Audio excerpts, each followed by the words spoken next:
১-১১-র মতো সুপরিকল্পিতভাবে রাজনৈতিক নেতাদের দুর্নীতিবাজ প্রমাণের চেষ্টা চালাচ্ছে একটি পক্ষ, এমন অভিযোগ করেছেন আওয়ামী লীগ সাধারণ সম্পাদক ওবায়দুল কাদের। সকালে দলের প্রতিষ্ঠা বার্ষিকীর মূল আয়োজনের প্রস্তুতি পরিদর্শনে সোহরাওয়ার্দী উদ্যানে যান তিনি। জানান, কেন্দ্র থেকে তৃণমূল পর্যন্ত আওয়ামী লীগের নেতাকর্মীরা প্রতিষ্ঠা বার্ষিকী উদযাপনে প্রস্তুত। নির্বাচনী ইশতেহার অনুযায়ী দ্রব্যমূল্য নিয়ন্ত্রণই দলের পরবর্তী লক্ষ্য বলেও জানান সাধারণ সম্পাদক।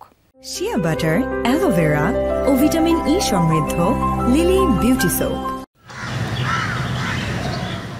উপমহাদেশের ঐতিহ্যবাহী রাজনৈতিক দল আওয়ামী লীগের ৭৫তম প্রতিষ্ঠাবার্ষিকীর আয়োজন চলছে সোহরাওয়ার্দী উদ্যানে। প্রস্তুতির কোনো কমতি ছিল না ময়দান জুড়ে।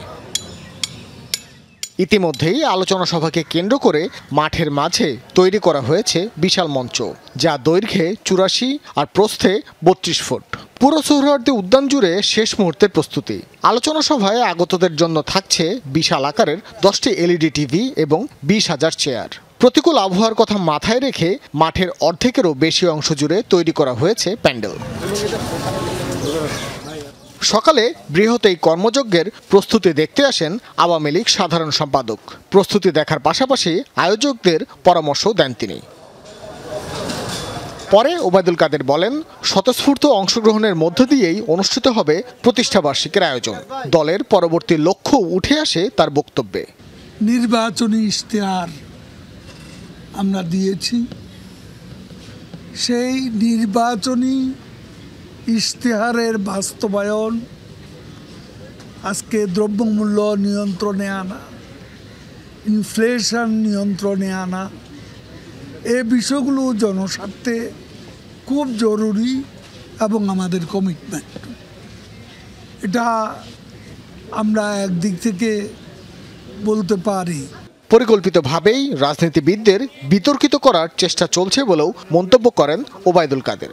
এদেশ স্বাধীন করেছে পলিটিশিয়ানরা, এদেশের উন্নয়ন করছে পলিটিশিয়ানরা।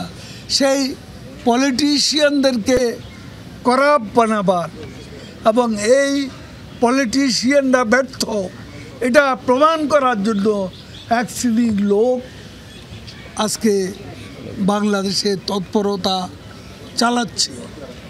আমরা সেটা বুঝি, তার বিরুদ্ধে আমরাও প্রস্তুত। দুপুর ২:৩০টায় সোহরাওয়ার্দী উদ্যানে শুরু হবে আলোচনা সভা। মোট ৪টি গেট দিয়ে নেতাকর্মীরা প্রবেশ করতে পারবে প্রতিষ্ঠা বার্ষিকীর মূল আয়োজনে। নানা ঘাত প্রতিঘাত পার করে নিজেদের ৭৫ বছর উদযাপন করছে বাংলাদেশ আওয়ামী লীগ। সামনের দিনগুলোতে ক্ষমতার রাজনীতির পাশাপাশি এই দল সাধারণ মানুষের অধিকার আদায়ে আরও সক্রিয় ভূমিকা পালন করবে, এমনই আশা সকলের। ভাস্কর ভাদুরী, যমুনা নিউজ, ঢাকা।